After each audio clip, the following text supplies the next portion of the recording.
Good morning students. तो अब तक के लास्ट 2 वीडियोज में हमने सीरीज आरएल सर्किट और सीरीज आरसी सर्किट पढ़ा on single phase AC supply. अब उन पे कुछ न्यूमेरिकल्स की बात करते हैं कि उन पे कुछ न्यूमेरिकल्स किस तरीके से आते हैं, उसको सॉल्व किस तरीके से करना है और कौन कौन से टर्म ज़्यादातर आपसे पूछे जाते हैं न्यूमेरिकल्स में। तो अब आज से 2 से 4 वीडियोज हम न्यूमेरिकल पे ही बनाएंगे उन टॉपिक्स पे, ताकि जो आप पढ़ते चल रहे हैं वो चीज़ उसके साथ न्यूमेरिकल उसका किस टाइप से आता है उसको भी कवर करते चलेंगे। तो पहला न्यूमेरिकल हम बात करेंगे क्या है, इस तरीके से दिया हुआ है question. N alternating current of 1.5 ampere. बोलते भी चलेंगे लिखते भी चलेंगे हम, ताकि आप इसको इजीली रीड आउट कर सकें। N alternating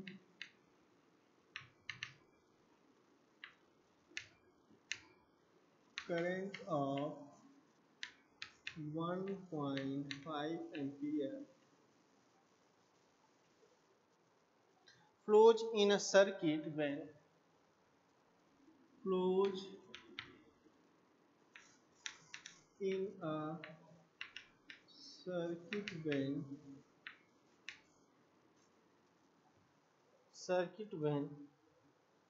applied voltage is 300 volt.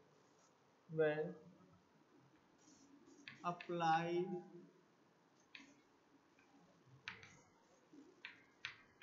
voltage is 300 volt.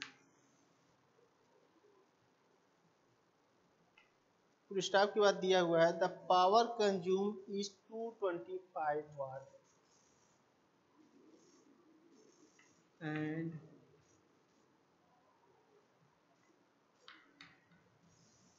power consume is 225 watt। Full stop के बाद find resistance and reactance of the circuit. Full stop के बाद फाइंड रेजिस्टेंस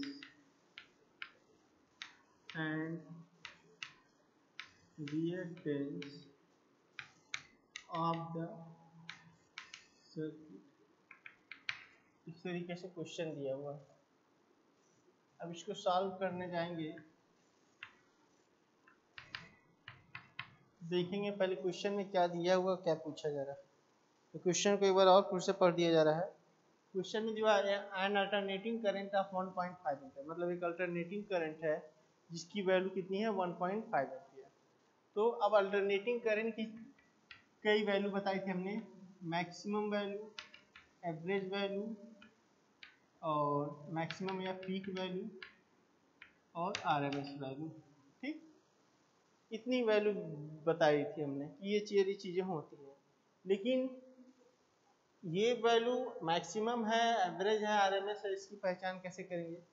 तो जब तक न्यूमेरिकल्स में कुछ डाटा आइडेंटिफाई ना करें कि कौन सा डाटा है, तब तक सारी वैल्यू को आप आरएमएस वैल्यू की तरह ट्रीट करके सॉल्व करेंगे। मतलब जो करंट दिया हो आई आरएमएस है, जो सिंपली आई लिखेंगे हम लोग, और उस आई की वैल्यू कितनी है 1.5 एम्पीयर है। फ्लो इन अ सर्किट, ठीक, एक अल्टरनेटिंग करंट है जिसकी वैल्यू 1.5 है। फ्लो इन अ सर्किट, एक सर्किट में वो फ्लो कर रहा है। व्हेन अप्लाइड वोल्टेज 300 वोल्ट, जब अप्लाइड वोल्टेज 300 वोल्ट है तो वोल्टेज के साथ भी नहीं क्लियर कर रहा है कौन सा वोल्टेज है, तो उसको हम वी आरएमएस लेके चलेंगे, जो कि वी बराबर कितना है 300 वोल्ट है। क्लियर है? And the power consume is, अब पावर कितना है, पावर कंज्यूम इज 225 वाट। तो find the resistance and reactance of the circuit. तो सर्किट का रेजिस्टेंस और रिएक्टेंस बताना है। तो रेजिस्टेंस मतलब R और रिएक्टेंस मतलब X। ठीक, ये आपको बताना है। तो अब देखें, V और I का यूज कर करके हम सप्लाई वोल्टेज बराबर पढ़े थे। Supply voltage is equal to, दो फार्मूला पढ़े थे, V is equal to root over VR square plus VL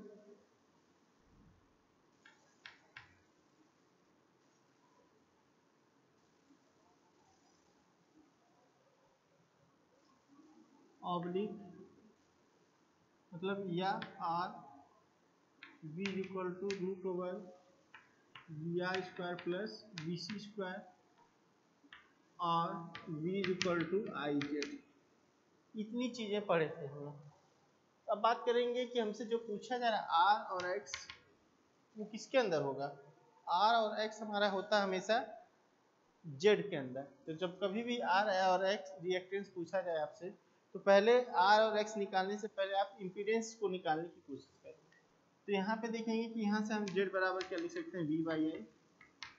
v की वैल्यू दिया हुआ 300, i की वैल्यू आपने देखा कि कितना दिया हुआ 1.5, तो 3 मतलब 3000 बाई 15, इसको सॉल्व करेंगे तो 200 ओम आ जाएगा। क्लियर है, ये आपका क्या आ जाएगा 200 ओम। अब बात करेंगे कि P, ठीक, P निकालना है। तो जहां Z का फार्मूला होता है क्या, root over R square plus X square होता है। तो अब root over R square plus X square की यहाँ आप क्या रख सकते हैं, जेड की वैल्यू कितनी है 200, ये रख सकते हैं। तो हमको अभी क्या निकालना है, आर और एक्स निकालना है। तो आर और एक्स निकालने के लिए हम क्या करेंगे, पहले आर या एक्स कोई दोनों में से कोई एक डाटा आपको पता होना चाहिए जिससे आप या तो आर निकाल लेंगे या तो एक्स निकाल लेंगे। तो पी का यूज दिया तो पी का यूज करेंगे हम लोग।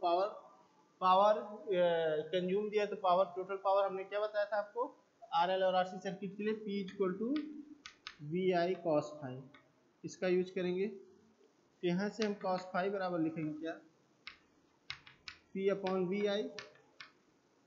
तो कॉस फाइव इक्वल टू हो जाएगा कितना, पी की वैल्यू कितनी है 225, और बी इंटू आई की वैल्यू देखेंगे कि कितना हो जा रहा है। अब यहाँ पे v इंटू आई करेंगे तो कितना हो जाएगा हमारा 450, ठीक 450 वाट, तो ये हो जाएगा। अब इसको डिवाइड कर देंगे, तो डिवाइड करेंगे तो देखें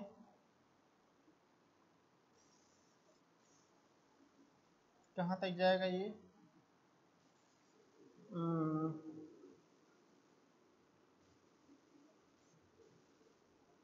25 से अगर करें तो 25 9 जा 25 9 जा जाएगा, ठीक। और यहाँ पे कितना जाएगा,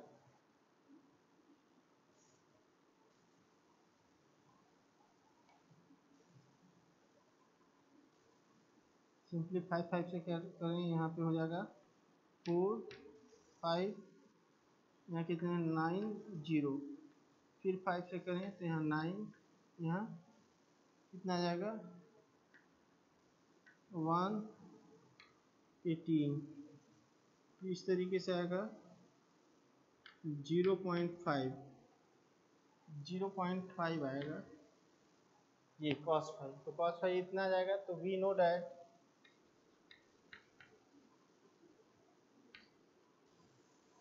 cos phi equal to R by Z, R equal to Z cos phi हो जाएगा।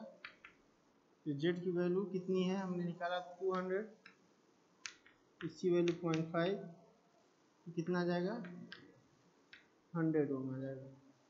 और 100 को यहाँ जब रखेंगे यूज करेंगे, x is equal to 200 square minus R square, x is equal to 200 square minus 100 square. इसको सॉल्व कर लेंगे, तो सॉल्व करके देखिए आप लोग कितना आ रहा है, करके बताइए हमें।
तो मैक्सिमम स्टूडेंट्स इसको कैलकुलेट कर चुके होंगे। इसकी वैल्यू हम बात कर रहे थे कितनी आनी चाहिए, तो जिन लोगों ने 173.2 ओम निकाला है वो सही चल रहा है। ठीक है, इस तरीके से इस क्वेश्चन का पूरा सोल्यूशन आ गया। आपसे रेजिस्टेंस पूछा था, रेजिस्टेंस आपने निकाल लिया 100 ओम। रिएक्टेंस पूछा था, रिएक्टेंस निकाल लिया 173.2। इस तरीके से इस क्वेश्चन का सोल्यूशन कंप्लीट हुआ। अब आपसे बात करते हैं नेक्स्ट टाइप के न्यूमेरिकल्स का।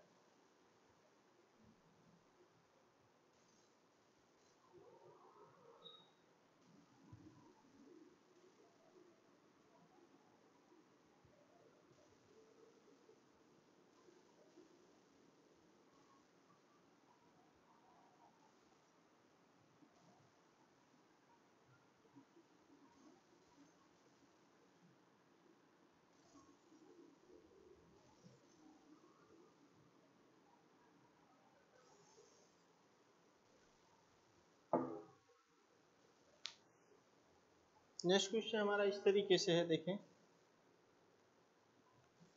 A resistance and inductance are connected in series. A resistance and inductance are connected in series across a voltage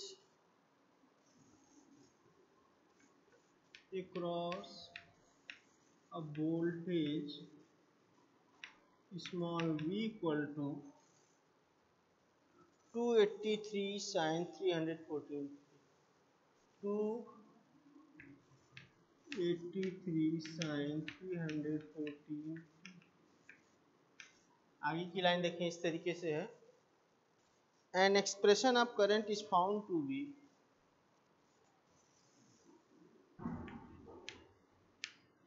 an expression of current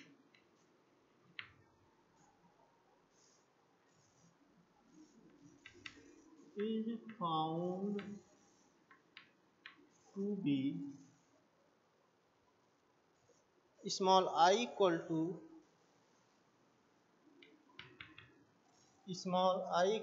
4 sin 314t minus 45 degree, 314t minus 45 degree. फिर step के बाद देखें, question इस तरीके से लिखा हुआ, find the values of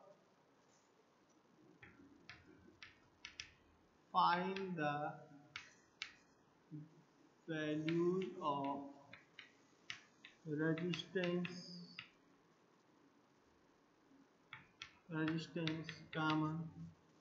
inductance and power factor. ये क्वेश्चन दिया हुआ है।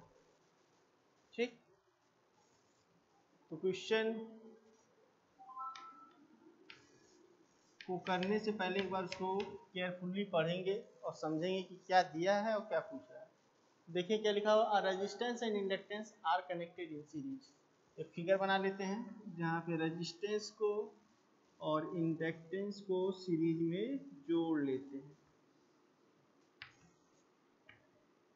ठीक, connect series across a voltage of, और इसके अक्रॉस जो वोल्टेज दिया है वो इंस्टेंटेनियस फॉर्म में दिया हुआ है 283, मतलब इंस्टेंटेनियस एक्सप्रेशन के फॉर्म में दिया है 283 sin 314 t दिया हुआ। ठीक, and expression of current is found to be, मतलब इधर से जो करंट जा रहा है उसका भी एक्सप्रेशन निकाल लिया गया है। कितना फाउंड हुआ है, वो वैल्यू दिया हुआ है आपको 4 sin 314t minus 45 डिग्री, ये दिया हुआ है। एन एक्सप्रेशन ऑफ करंट,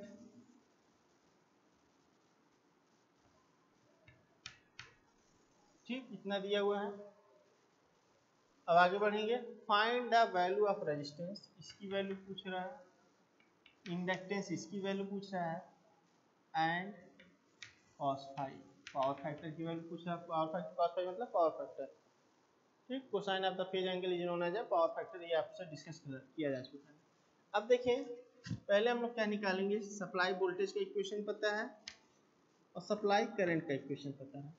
तो वोल्टेज का फेज कितना है देखेंगे, 0 है, इसका फेज कितना है, 0 है, 45 है। तो पहले हम कोशिश करते हैं फेज एंगल निकालने का। तो फेज एंगल हमेशा कहाँ दिखते हैं, वोल्टेज और करंट के बीच में। तो वोल्टेज का फेज बताया 0 दिख रहा है आपको, क्योंकि साइन 314t के बाद प्लस माइनस में कुछ नहीं है, तो 0 पे है। इसके साथ प्लस माइनस में क्या है, 45। तब एक क्वांटिटी 0 पे है, दूसरा क्वांटिटी 45 पे है, प्लस या माइनस जिस पे भी है। तो 0 से 45 के बीच में देखेंगे तो कितना एंगल बनेगा, वही एंगल बनेगा। तो सर्किट का फेज लिखेंगे, phase angle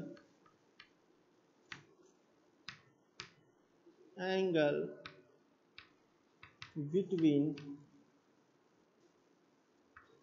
V and I, phi is equal to कितना हो जाएगा, 45 हो जाएगा। अब फाई पता है तो पावर फैक्टर निकल जाएगा, power factor cos phi equal to cos 45 हो जाएगा, और cos 45 की वैल्यू 1/√2 और 1/√2 की वैल्यू 0.707 ये होता है। तो ये पावर फैक्टर हमको मिल गया, ठीक। तो पावर फैक्टर मिल गया। अब काम को हम आगे बढ़ाएंगे। तो जब काम को हम आगे बढ़ाएंगे तो देखेंगे क्या,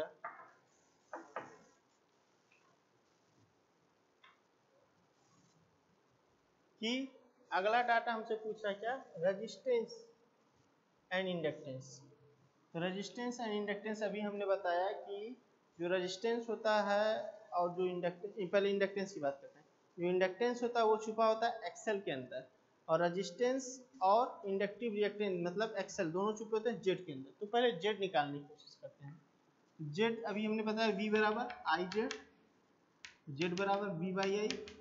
यहाँ V और I किस फॉर्म में है, आरएमएस फॉर्म में। तो यहाँ मैक्सिमम फॉर्म में भी वही होगा, V max upon I max. V max I max कहाँ से लाएंगे, इक्वेशन से।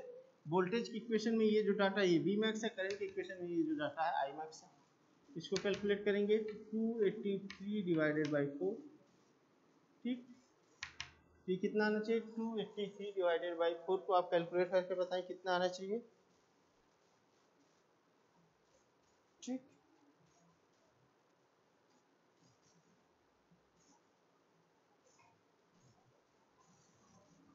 कितना आएगा, ये आएगा 70.75 आना चाहिए, क्लियर है।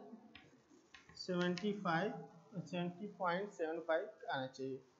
तो आप लोगों के पास कैलकुलेटर होगा तो फटाक से इसको कैलकुलेट कर करके क्रॉस चेक कर लें कि कितना आना चाहिए, 70.75 बताया, ठीक। अब हमको ये मिल गया, लिखेंगे बी नो डेट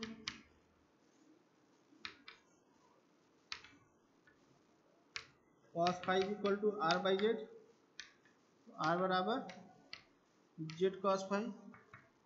इसको आप लोग फटाक से करके बताइए, समय दिया जा रहा है आपको।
तो स्टूडेंट आप इसकी एनालिसिस कर चुके होंगे, कितना लाए हैं आप लोग वैल्यू, इसकी वैल्यू आएगा 45 ओम।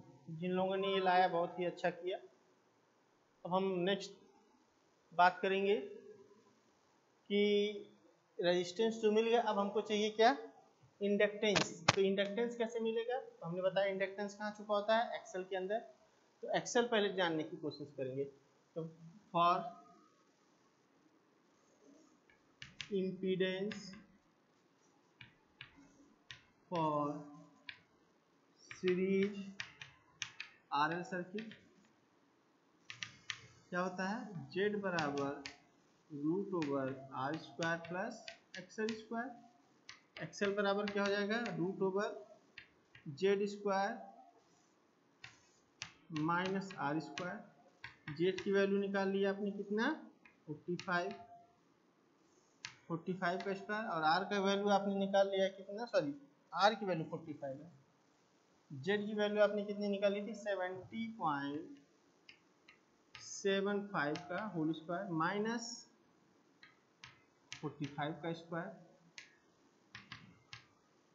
तो फटाफट आप लोग कैलकुलेटर की हेल्प से कैलकुलेट करके बताइए कितना आना चाहिए। आपको क्या करना है, 70.75 का होल स्क्वायर माइनस 45 का होल स्क्वायर, जो डाटा आएगा उसका आप रूट ओवर ले लेंगे। तो देख के बताइए कितना आ रहा है।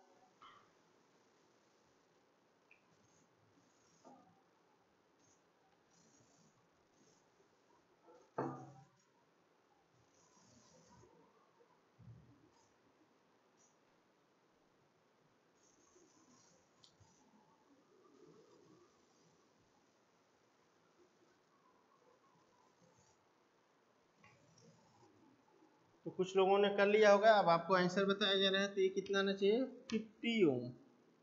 क्लियर है। तो जिन लोगों ने 50 ओम लाया बहुत ही अच्छा किया, बहुत मतलब एक्यूरेसी चल रही उन लोग की कैलकुलेशन की। अब बात करेंगे नेक्स्ट, एक्सेल हमसे नहीं पूछा जा रहा है, एल पूछा जा रहा है। तो एक्सेल बराबर क्या होता है, एक्सेल बराबर ओमेगा एल, एल बराबर XL by omega, XL by omega. तो एक्सेल की वैल्यू कितनी लाए हम लोग, 50 लाए हैं। ओमेगा कहाँ से लाएंगे, इक्वेशन में जब भी हम पढ़ते हैं क्या पढ़ते हैं इसको, B max sine omega t, यानी कि ये क्या है, ओमेगा है। ओमेगा बराबर कितना लेंगे, 314। इसको भी फटाफट कैलकुलेट करके बताइए आप लोग कितना आना चाहिए, जल्द से जल्द करिए फटाक से।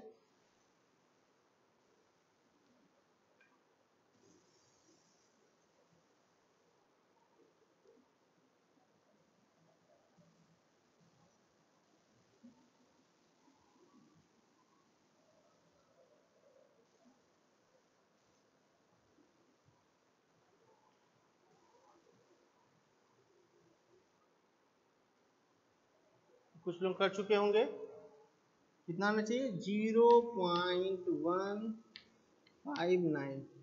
अब बात करेंगे कि इसके साथ यूनिट क्या लगाएंगे हम, एल की यूनिट क्या होती है, आपको शुरू में ही बताया गया था पहले यूनिट में। एल की यूनिट होती है हमारा क्या, हेनरी। इसके साथ क्या लगाएंगे, एच। हेनरी को शॉर्ट फॉर्म में एच से डिनोट करते हैं, ठीक। 0.159 हेनरी। तो इस तरीके से ये क्वेश्चन मेरा कंप्लीट हुआ है। और फिर से आपको बता दिया जा रहा है, क्वेश्चन में कह रहा है एक रेजिस्टेंस इंडक्टेंस कितनी क्या है, आपस में सीरीज में है। तो रख दिया सीरीज में, are connected in series across voltage V equal to इतना 283 साइन इतना। तो हमने इसको जोड़ करके इसके क्रॉस का वोल्टेज ये लगा दिया। And expression of current is found to be, मतलब जो इतना लगाया जा रहा था उस टाइम करंट की जो वैल्यू आ रहा है इस सर्किट के लिए इतना आ रहा है 4 साइन ब्रैकेट में 314 t माइनस 45 डिग्री। तो find the value of resistance inductance and power factor. तो आर की वैल्यू बताना है, एल की वैल्यू और पावर फैक्टर मतलब cos फाई की वैल्यू बताना है। तो पहले हमको क्या मिलेगा, वोल्टेज का फेज चेक कर लीजिए 0 है, इसका फेज चेक कर लीजिए कितना 45 है। तो अब वोल्टेज और करंट के बीच का कितना फेज होगा उसको हम बात करेंगे। तो फेज एंगल देखेंगे, phase angle between B and मतलब supply voltage and supply current. तो इसका फेज 0, इसका 45, तो 0 से 45 के बीच में कितना एंगल बनेगा 45, और 45 यहाँ नोट कर लिया। अब बात करेंगे पावर फैक्टर का। तो पावर फैक्टर को क्या कहते हैं, cosine of the phase angle. तो फेज एंगल ये है, उसका कोसाइन लेना है, यानी कि cos फाई। तो cos phi is equal to cos रहेगा और फाई की वैल्यू 45 से 45 रख देंगे। तो cos 45 की वैल्यू हमारा 1/√2 और 1/√2 की वैल्यू 0.707।